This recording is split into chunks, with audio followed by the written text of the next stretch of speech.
The New Year's greeting from the Russian dictator Vladimir Putin may have been generated by artificial intelligence. This was pointed out by analysts from Inform Napalm. They noted that on December 31st, just a few minutes before the New Year, Putin's New Year's greeting was published on the official Kremlin website, in which he was wearing a black tie. But a few minutes later, the video was deleted and replaced with another one, where the Russian dictator was wearing a red tie. Despite the replacement, the first version of the address was broadcast on regional Russian TV channels. The video with the black tie was also published in Z-Publics. Soon after, a message appeared claiming that some of these resources had allegedly been hacked during a massive cyber attack. Analysts at Inform Napalm note that this is not the first case that raises doubts about the authenticity of Putin's New Year's addresses. They suggest that the Russian dictator not only has body doubles but also AI-generated avatars. Ordinary Russians also noticed signs that Putin might not have been real. In several public forums, they discussed the president's New Year's address. He didn't seem to have any hands. His sleeves were empty. That's artificial intelligence. His hand is small. And he speaks strangely. This New Year's greeting was the shortest since the start of Russia's full-scale war against Ukraine. Vladimir Putin's video address lasted only 3 minutes and 21 seconds and was focused on the topic of war and supporting the occupiers. In 2022 and 2024, Putin's addresses lasted 9 minutes each, and in 2023, almost 4 minutes.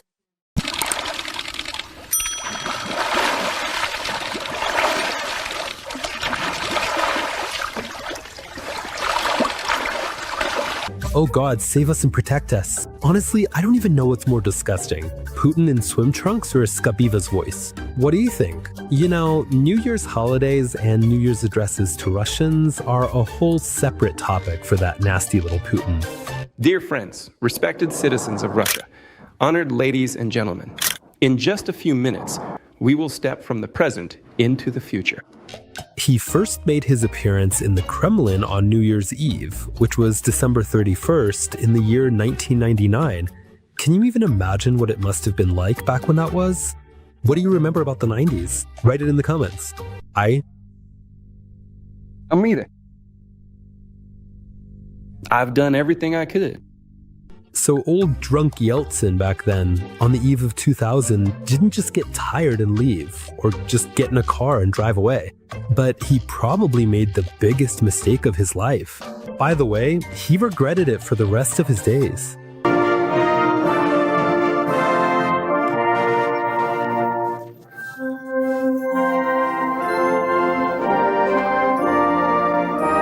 Yes, this is indeed actually a truly unique and tragic moment for the whole world. Footaging. I have hereby signed an official decree formally assigning and transferring the duties and responsibilities of the office of the President of the Russian Federation to the Prime Minister Vladimir Vladimirovich Putin with immediate effect. Boris, you're wrong. Just think how many people will die later because of this trend. And by the way, here's the video where Yeltsin hands over the nuclear briefcase to Putin. Why?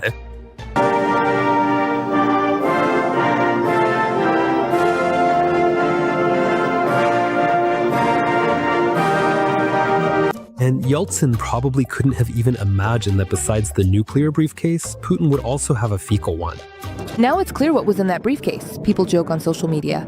The sensation of the week, journalists from the Perry Match Project found out that during foreign trips, Putin is accompanied by an FSO officer who collects his excrement in special bags and brings it back to Russia.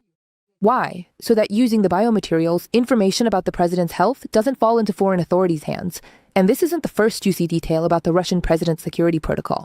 But the main thing is that he doesn't mix up the nuclear briefcase with the poop one. They look alike, you know, anything can happen.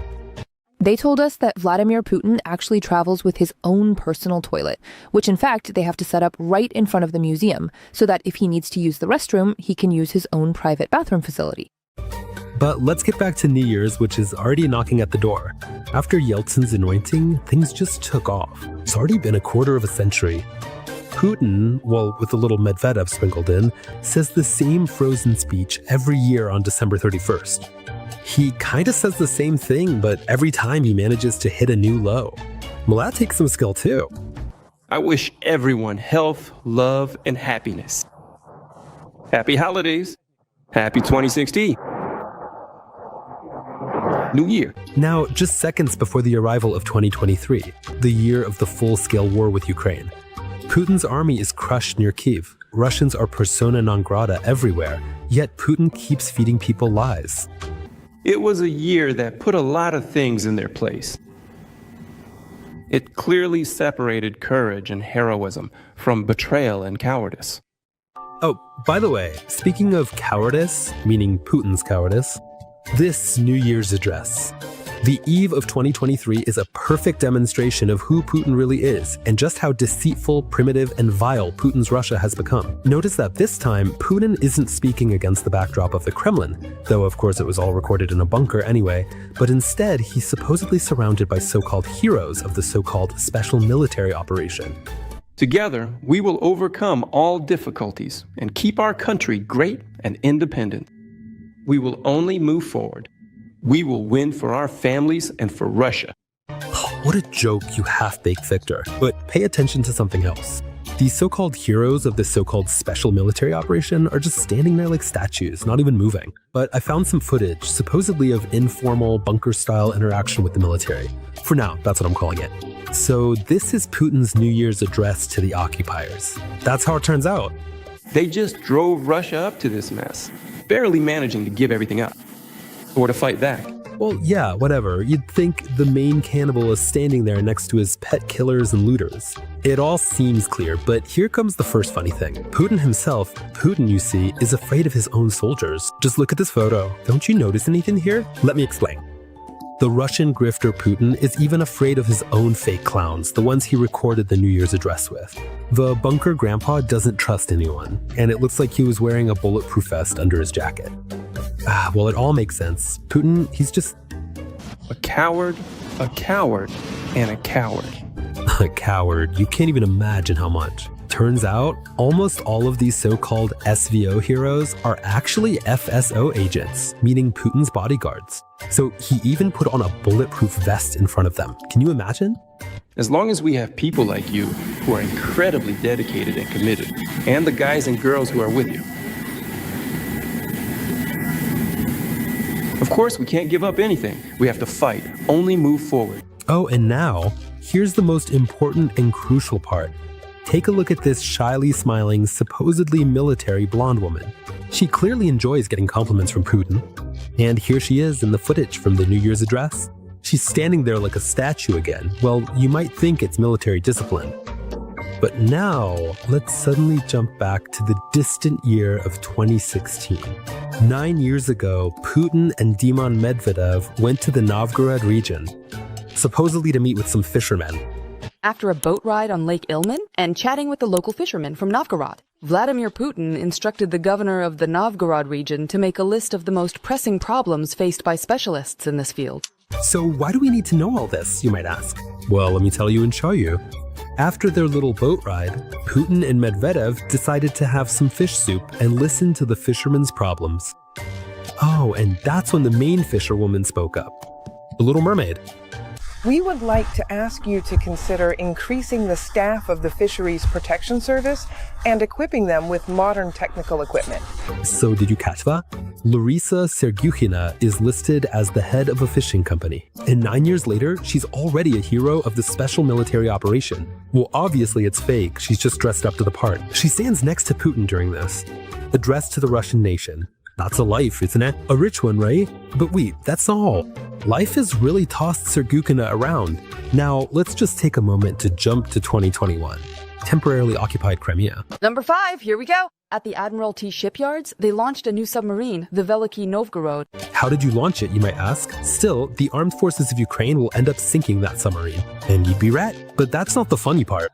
The fake SVO supporter, that seems Sergyukhina, you remember, the head of the fishing company? She's here again, just everywhere really, an omnipresent lady. Now, Larisa Sergyukhina also honors Navy Day and considers it her own. On the day the submarine Veliki Novgorod was launched in March 2016, she took part in upholding a maritime tradition. She broke a bottle of champagne on the hull. Yes. It would have been better to save that champagne for New Year's, not Putin's body armor. She smashed it. But Putin's costumed crowd really shouldn't behave like that. On the other hand, they were feeding Russians a bunch of lies. Glad. On our beloved and dear native submarine. We sincerely congratulate you on the holiday, Navy Day. Let's briefly sum up. In the year 2016, this Larissa was the head of a fishing enterprise. In 2022, she became the godmother of the submarine Veliki Novgorod, and only after that did she become sort of like a participant in the so-called special military operation.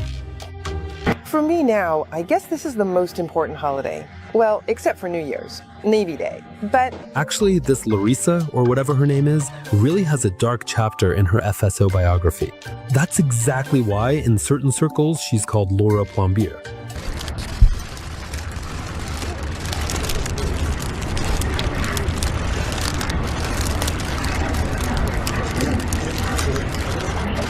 Yeah, that's the famous footage from 2019.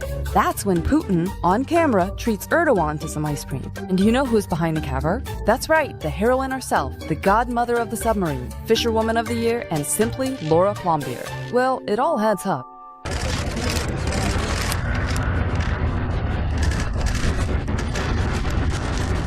By the way, later on, this woman was introduced on NTV not as Sergukhina, but as Yekaterina Safonova. And the final touch to her portrait, this was already in 2017, this lady was spotted at the Novgorod monastery. There, she was already playing the role of a silent parishioner. Can you imagine what a coward Putin is? FSO agents are everywhere. Have you completely lost your minds, or what? You're as dumb as this table, honestly. Who came up with this? This is nonsense, you know? Complete rubbish.